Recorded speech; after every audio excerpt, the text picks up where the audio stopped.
एक दुःखद बातमी समोर येते। मालवणी भाषेतला दूध हरपलाय। वस्त्रहरणकार गंगाराम गवाणकर यांचं निधन झालंय। वयाच्या 86व्या वर्षी त्यांनी अखेरचा श्वास घेतलाय।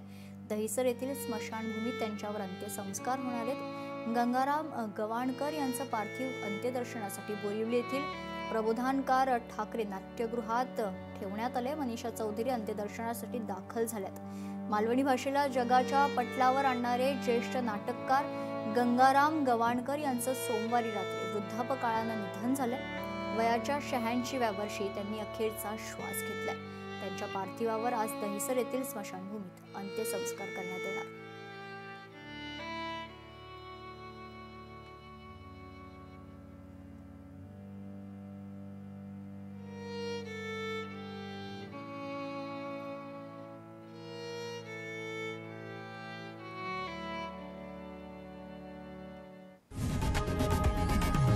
लोकशाही मराठी ऐका, पहा, जागरूक रहा।